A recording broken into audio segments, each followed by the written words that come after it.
Hello and welcome to the New York Sports Show, the best place to be for all of your racing content. This is sponsored by NYSS Race Day, New York Sports Show Race Day. I'm Dominic Konowski, and on the line we have David Greenslit, who is leading right now the Division II Advanced Autoports Weekly Division Championship. David, hello, welcome to the podcast. Hello, how are you today? I'm doing good, and I hope all is well for you. Oh, for sure. Living the dream. That's awesome. So, speaking of dreams, was racing something that you always dreamed of growing up? Yeah, for sure. I've always dreamt of racing and getting into motorsports and whatnot. I got a later start than most people into it, so I didn't really start racing until I was 20. Helped out on a few teams before that, but never got into the seat till that age. When you first got into racing, what was your primary career goal, or was it just to do it for fun at the beginning? It was pretty much do it for fun. The first few years I struggled pretty hard and learning what I needed to do as a driver and working on my car and whatnot. And I wrecked a few cars the first couple of years and then finally started learning and coming into it towards 2010, I think was probably the turnaround in my racing career. Practice makes perfect, and of course you are a veteran now of auto racing, multi-time champion. You won the Advanced Autoports Division II Weekly Championship for the 2020 and 2021 season. Now here you are, possibly have a three-peat with that. How does it feel like to be a regional champion? It feels great. It's something I never thought I'd achieve in my racing career. I'm a low-budget guy who works out of a two-bay garage, and we do pretty well with what we have. I've been fortunate enough to meet some great people in the sport, and the car I'm driving this year I do not own anymore. Driving it for a guy I actually met on iRacing several years ago, Tony Quadros, and he wanted to be a car owner, so he built this car for me last year, and we struggled a little bit with it last year, picked up a few wins, and I had another car that I had owned at that point that I drove, and this year we really hit the nail on the head with the setup and whatnot, and what we're doing with the car, so. Unbelievable performance this year, undoubtedly. 8 wins in 11 starts. What is it like to be in victory lane essentially every race you compete in? It's something I never thought I'd ever do, honestly. It's great. I mean, my crew, my fiance, everybody puts everything they can into making me successful. So, it's not just me, it's all of them too also doing this. So. Yeah, it's one big team, and as you mentioned earlier, a low-budget team overall, and now you have inflation. Gas is more expensive, tires are more expensive, and now there's even a port shortage that's been going on now for several years up to this point, caused by COVID, and it's still going on. How hard is it to have a competitive car week in, week out, making sure that you have fresh tires and enough fuel? It's a struggle. You have to definitely manage your tires and what you're doing with them and whatnot. And, definitely have to hit your setup right. Otherwise, you're just burning off rubber, and it might not hurt you the first week, but it might hurt you the third week down the road when you don't have good rubber to run for that race.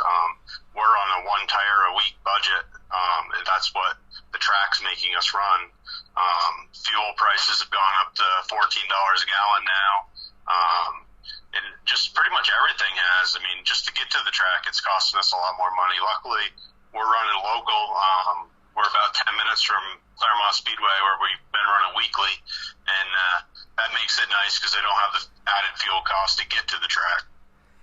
Yeah, gas prices are expensive as it is at the local gas stations, and many people do not realize that racing fuel, it's not the same as going to the local mobile station down the street. It's different, and with that, it's more expensive. And overall, as you said, racing at Claremont, you've raced at several tracks in your career.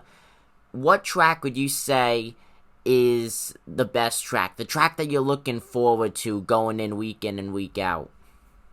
I'm pretty partial to Claremont at this point, but say that Thunder Road, where I got my start, would be the best track that I've ever raced at, just as far as competition wise. The level of competition there is extremely good. They run a very tight ship up there. It's very hard to win up there. I've been lucky enough to win a few races up there. But I would definitely like to go back there more than what I am now. That's awesome to hear. Now, followed up by that, what track would you say gave you the most headache? What track was the most difficult that you ever competed at? The most difficult track I've ever competed at is definitely Lee, and we were there Friday night just testing because we were off at Claremont, and we had car issues again. We still managed a top three finish, but it was that track's given me fits over the last few years, just trying to figure that place out.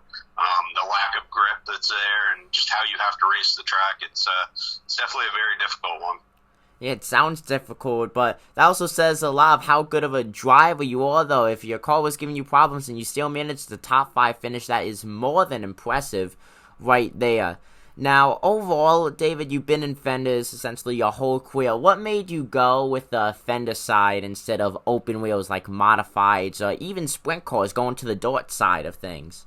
So I started racing like 4 cylinders and whatnot, fenders and whatnot. And then I actually got into a modified for a couple of years around 2012 and ran that. But just the added cost of it and whatnot, me racing on a budget, I could not afford to do it successfully. And that's why I'm back to racing what I am now, just because the budget and whatnot isn't there to run a modified. And nevertheless, though, still very successful where you are now. And your car number 20, does that mean anything to you, the number? Not really. I mean, I used to be a pretty big Tony Stewart fan, and I was 20 years old when I started racing, so I guess that's it, and I just kind of stuck with it from when I started. That's cool. Now, David, what are your goals for the rest of this 2022 racing season? I mean, realistically, we'd like to at least tie what we had last year in 14 wins for the season, and a track championship at Claremont. We're chasing Battle of the Belt Championship, which is 4-track series that we run Lee, Claremont, Hudson, and Monadnock. We've won the first 2 races in that series at Claremont. One was at Claremont, one was at Hudson. And next month we go down to Monadnock to run there for that belt race. Which, I mean, it's good. All the tracks are also NASCAR sanctioned and all the divisions line up. So all these tracks we go to, we're potentially getting points for the Division II championship. Yeah, that's huge right there. Now, David, I know that you mentioned Tony Stewart earlier. Tony Stewart, he has the Superstar Racing Experience, the SRX Series. You being a well-known local driver, do you think that's possible that you could get an XRX ride in the next few years? I doubt it. I mean, it'd be fun to try for sure, but I'm just doing this for fun. I mean, we do it on like I said, a low-string budget, and I mean, we're just having fun doing this, me and my guys, and I mean, at some point we'd like to move up and stuff, but we definitely would have to get the sponsorship in order to do that type of stuff. Yeah, sponsorship is so much no matter what level of racing it's on. And at the end of the day, having fun, that's just the biggest part of it. Now, when it comes to having fun, what is your most memorable memory at the racetrack, any racetrack? I definitely would have to say growing up, one of my idols was Dwight Jarvis, who's an open wheel modified legend in the area. One week at practice, I had him actually get into my car when I was running the modified, and he took it out for a few laps, and that was just the coolest thing for me, just to have somebody I looked up to as a kid sitting in the stands in my car on the track. That definitely was right up there with probably one of the best moments I've ever had in racing. That is awesome. Definitely something you're never gonna forget there, David. Now, before we go, is there anything else that you'd like to say, anyone that you would like to thank? I mean, I got to thank my crew and my fiance the biggest. Without them, I definitely couldn't do this. My biggest sponsor, Vermont Cabinetry, they put in pretty much everything that we need to make it to the track weekly. And my car owner, Tony Quadros, he's huge. He puts in a lot of time, a lot of money, and he also makes sure that we have the best equipment that we possibly can have to be successful. That's awesome. Well, thank you, David, for being on, folks. Once again, that is Advanced Autoport's weekly division driver, David Greenslit. He races the number 20 Street Stock at Claremont. David, thank you for coming on. Thank you for having me.